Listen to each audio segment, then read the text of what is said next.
Hi, my name is Mark Blackmore. Today on the Single Sales Principle webinar we are going to be talking about conflict in sales and giving you 3 strategies to effective conflict resolution. In particular, we are going to use the Thomas Kilmann Conflict Model. Now, before we even get to conflict, let's discuss the principles of SSP, in that actually we should never be at that tough moment where we're having to negotiate hard with a customer if we've done our job properly. Let's remind ourselves of the self-centric versus client-centric model. In the self-centric, very much we ask little about them, we're very much hammering home what we can do, and then the decision or the close is quite a big event. It's why we'll be sent on closing skills courses, because we truly have to try and crowbar that person's arm behind their back. Whereas the SSP approach, the client-centric approach, should be really understanding exactly what the customer wants and needs, being able to match that with our solution to the point where they're asking us, fantastic, I love it, what are the next steps? And in a negotiation situation, we speak about the sales and negotiation fit. And in some respects, if somebody's starting to try to get into a conflict situation, in a sales environment, we've clearly gone wrong somewhere earlier in the sale. What we haven't done is truly identified or articulated the compelling needs. Or we haven't met those compelling needs with our credible solution in terms of what the customer is thinking. So often, as salespeople, we go straight into a negotiation situation without first reconfirming the compelling needs or reselling our credible solution. But what does this look like in a business situation? Well, there was a study by the CIPD in 2010 that identified British businesses were losing £24 billion per year through conflict. They also stated that 64% of staff had said that they felt that their work was less effective because of conflict situations, and 40% of those situations were due to relationships. And indeed, HR personnel said that they spent over a month per year just dealing with conflict. So in a business situation, it's not a great thing.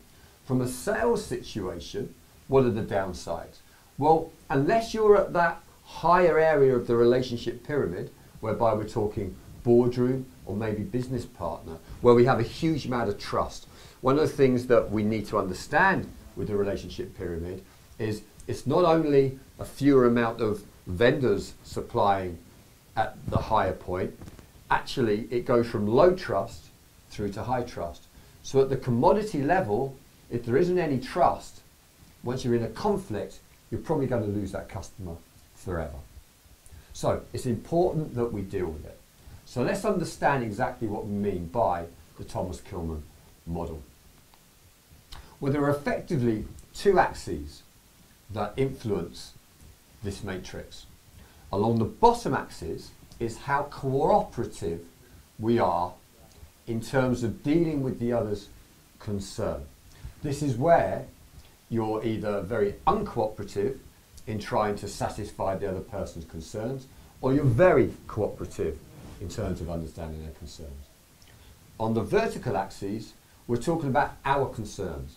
So at the bottom end, we are unassertive in trying to force through our own concerns, or at the top end, we are very, very assertive in getting our message across. So we then start to combine them all together, and we get 5 key styles that were identified by both Thomas and Killman. So let's take a look at those. The first one is accommodating. This is where an individual is low in assertiveness but high in cooperation. So what does this mean? Well, this is effectively where somebody is rolling over and then in the other person have their way. Now, the way I've just put that, it doesn't sound like a good thing. And of course, it isn't a good thing in situations where actually we come out and we're kind of harmed by this. In fact, we should have pushed ourselves a little bit harder. But of course, it can be the right thing to do. Maybe there are bigger battles to be won, and on this area it would be right for you to give the other person a concession. Off you go. You can do it, don't worry about it. The next one, well, this is the opposite end. This is where you're low on cooperation but high in assertiveness. This is called competing. This is your way or the highway.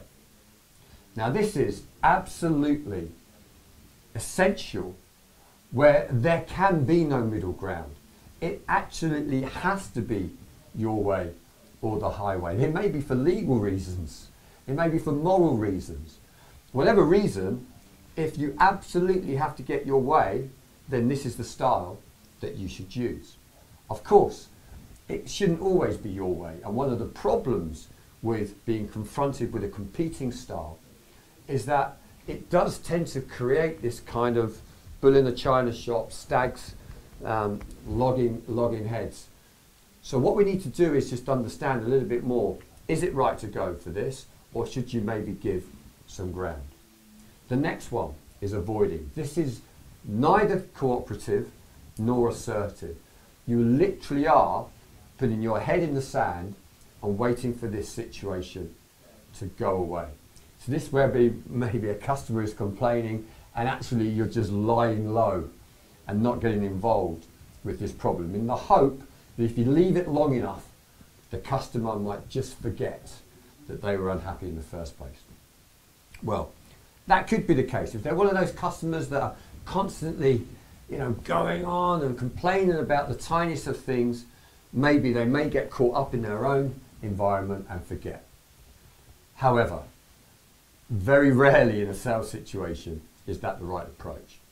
So avoiding often shouldn't be dealt with, that shouldn't be taken, because you do need to deal with that situation. Compromising. Compromising is in the middle. This is where very much we start to, if you like, haggle. So I start at this end, you start at that end, and we both compromise to a situation. Sounds like a good way of dealing with conflict, doesn't it? You give some, I give some.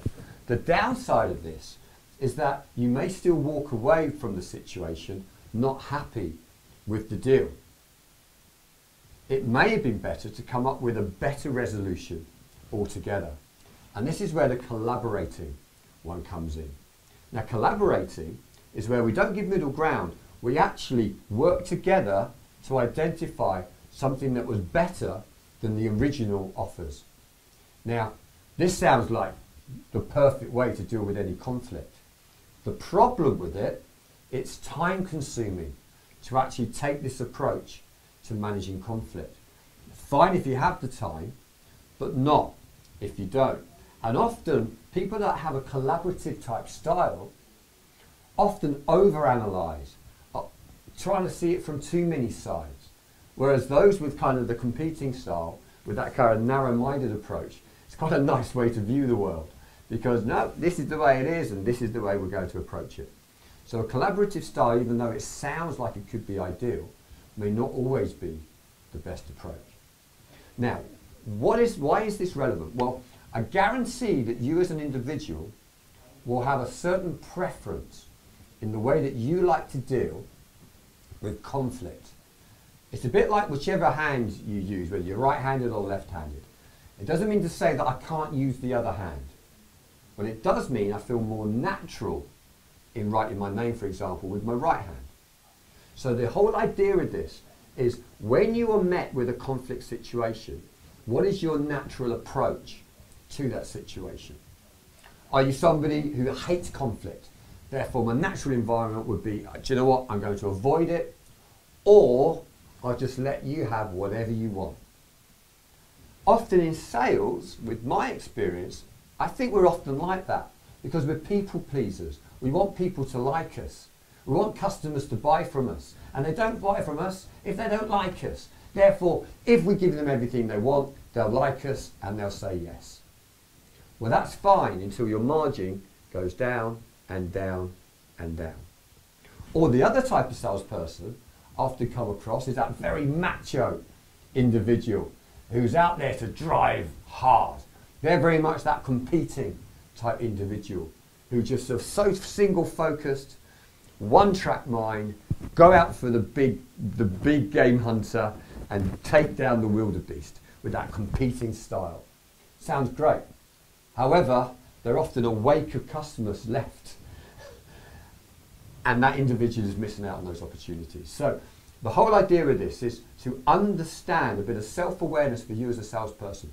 What is my preferred style? Accept it, and then understand that may not be appropriate in every single situation that I go into. So, I said at the beginning that we were going to talk about 3 strategies to effective conflict resolution. So, let's imagine that we are now in a conflict situation with a customer. The first thing that we need to remember is that we do have 2 ears. We only have 1 mouth. We need to use them in this ratio. We need to talk less and listen more.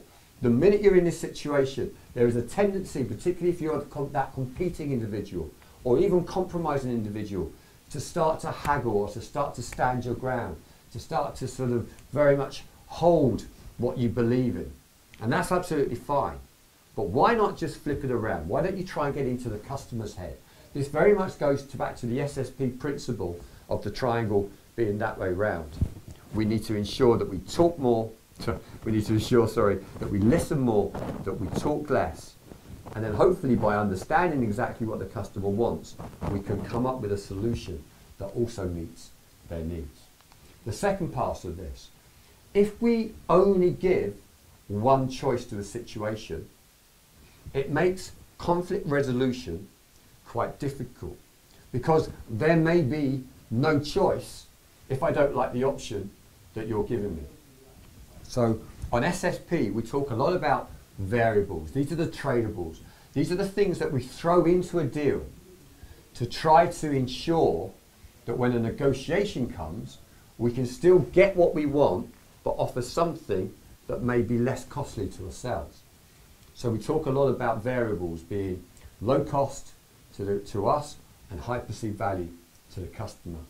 The more we can create into a conflict situation in terms of various different things that may appease a customer, the more chance we have of getting them to say yes. If there's only one thing, and that one thing is not being agreed on, at some point, you're going to have to give way. By making that one thing less reliant, by putting other things around it, it gives you a much bigger opportunity. And lastly, mentioned earlier about asking the customer questions. It's important in creating a resolution to a conflict that you allow them to come up with creating and shaping that solution. To do that, you need to go back to asking questions. If it's your proposal, if you say, okay, what I suggest we do is I'll give you 15% discount if you increase your order from 20 cases to 50 cases. Great that you've given them an opportunity to then say yes or no. But what if you said, I'll tell you what I'll do. I'll reduce it by 15%, but we need to increase the volume. Now, what do you think would be a fair amount? Now, at that point, you may get one of those buyers who take advantage and say a ridiculous number. But there we can make light of it, or we can sidestep it, or we can do whatever you need to do. But why not help them? Why not use them to create a solution? Because if they create the solution, we're taking away the conflict. Because if they own the solution, they can't then argue against it. So they're the 3 things. They're the 3 ways that we believe that you could resolve conflict. 1, talk less and listen more. Secondly, ensure that you create variables around the deal so you're not focused on just one opinion. And lastly, involve the customer in creating and shaping the solution. So, hope you've enjoyed today's webinar, and we look forward to speaking to you on the next Single Sales Principle webinar.